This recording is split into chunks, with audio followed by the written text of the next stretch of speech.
लोक मित्र लाइव, जंग सच्चाई की।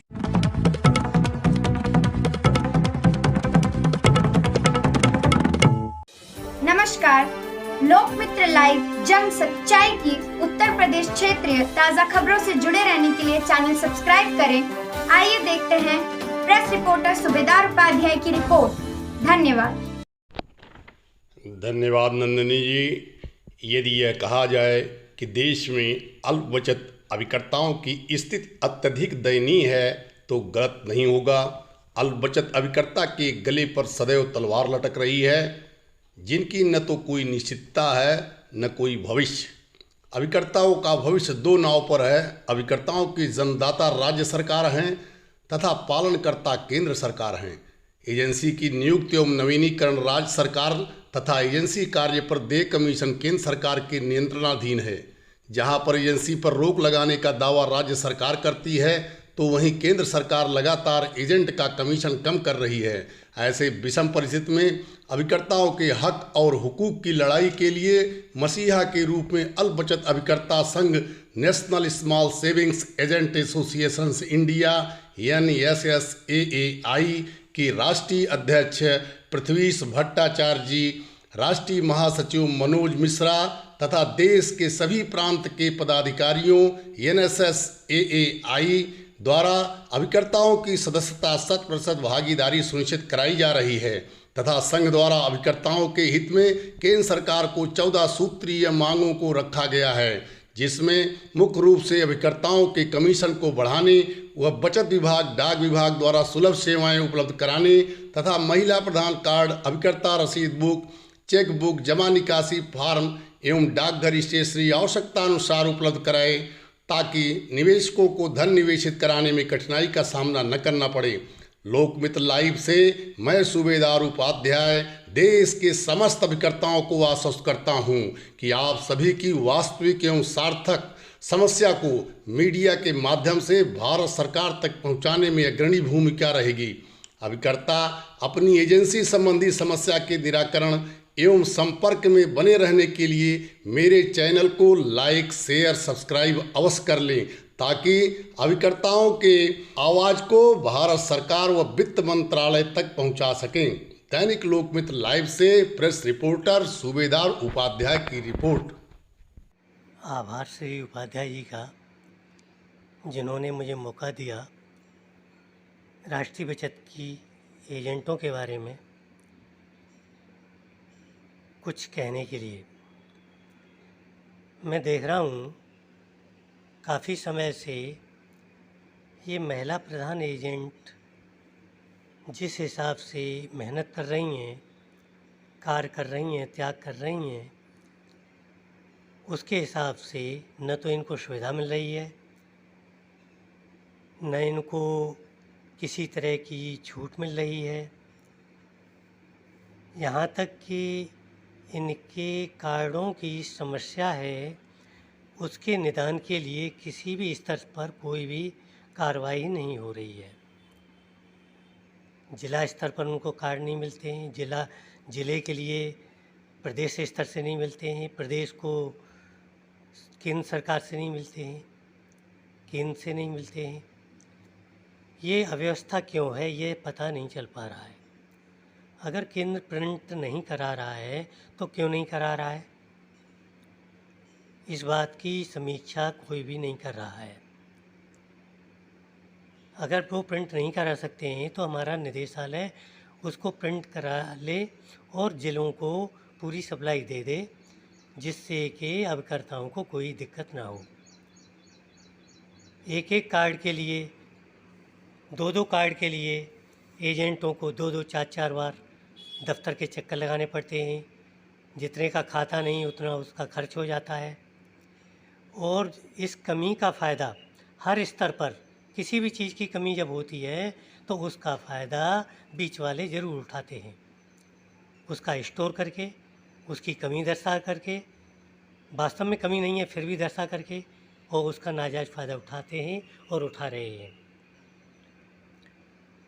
इस विषय पर गंभीरता से अगर जिला स्तर से जिलाधिकारी महोदय द्वारा निदेशालय के लिए लिखवाया जाए और निदेशालय उस पर बहुत ही कड़ा रुख अपनाते हुए उस पर निर्णय ले, कार्डों को मंगवाए, सेंट्रल प्रिंट करा पाए कराए, अन्यथा वो अपने स्तर से कराएं और उनको सूचित कर दें। अगर कोई किसी तरह की ये सोचता है कि इन कार्डों से प्रिंट कराने से किसी तरह का फ्रॉड हो जाएगा, तो फ्रॉड तो इन पे भी हो सकता है, हो रहा है, कौन रोक लेगा उसे? फ्रॉड करने वाले को कौन रोक लेगा? बाद में कुछ भी होता रहे। लेकिन जो फ्रॉड नहीं भी कर रहे हैं, नहीं संभावना है, वो उनका भी कार्य रुका हुआ है, उनको क्यों परेशान किया जा रहा है? एजेंट तो हर स्तर से, एजेंसी के रिन्यूअल से लेकर, अपॉइंटमेंट से लेकर के, कलेक्शन में, डिपॉजिटर से, और जमा करने जाए तो डाकघर में, उसके तो हर कदम पर बाधाएं ही बाधाएं हैं।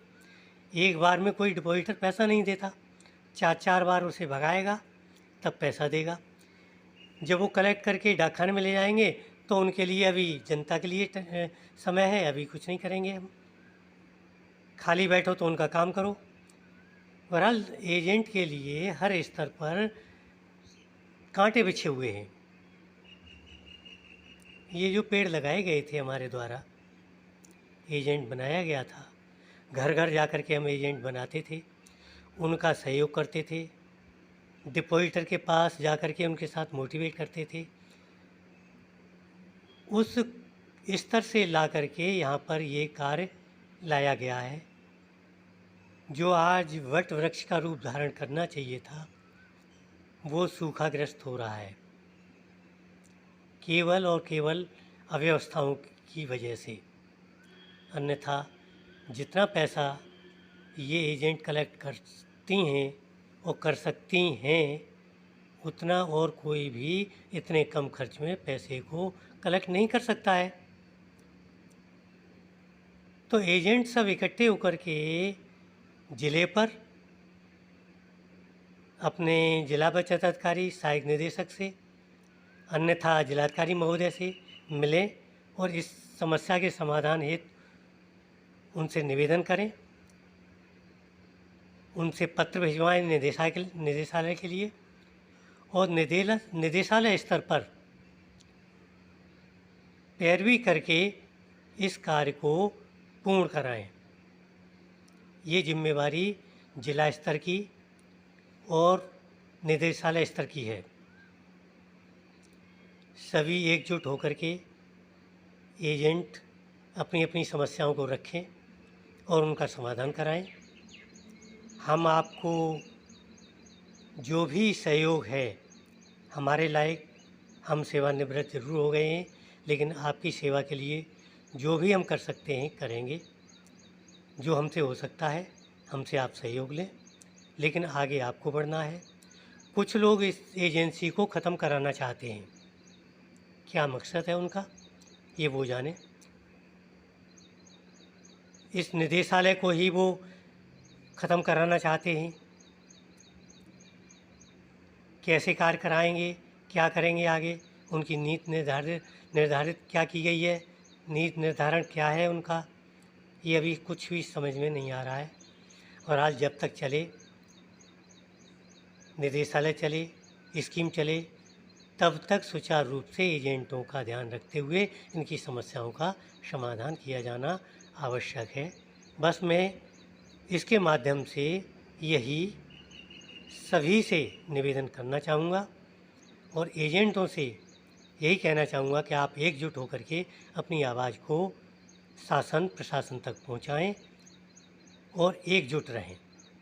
बहुत बहुत धन्यवाद। मेरा शुभ आशीर्वाद सभी एजेंटों के लिए, शुभकामनाएं उनके भविष्य के लिए। धन्यवाद। और जो सीनियर एजेंट थे कुछ एक्सपायर कर गए, उस समय बात चली, इनके बारे में कुछ कहा गया, इनके बारे में कहा गया, काउंटर के बारे में कहा गया, एसपी के बारे में कहा गया। तो एसपी भी वहीं बैठे थे। कलेक्टर साहब के साथ भाई देखिए अधीक्षक जी ये क्या है आपके यहाँ, इसको आप ठीक कर लीजिए, हमें कुछ ना करना। हम लोग वहाँ से निकल के भी नहीं आए थे, रास्ते में ही पहुँचे तब तक हम लोगों को सूचना मिल गई। अरे जा वहीं तो पता चलता है वो यहाँ सब एकदम मुखड़ा पड़ा है। बैठा रहे हमसे मिले कहीं दो पाए तो हो गया हम कहे हाँ यार रहे तो कलेक्टर की मीटिंग है तो राहन क्या है कौन कमी रही कौन हमका हम कहे एक लिए तो कलेक्टर लगे मीटिंग करा थोड़ी पता चले। मतलब इतना जो है 3-4 लोगों को हरेस करने की कोशिश के लिए हरेस इसलिए नहीं कर सकते थे उस समय हम 5-7 इकट्ठा थे। छोटी बड़ी खबरों को पाने के लिए लोकमित्र लाइव चैनल को सब्सक्राइब करें ताकि लेटेस्ट अपडेट आप तक पहुंचती रहे। धन्यवाद।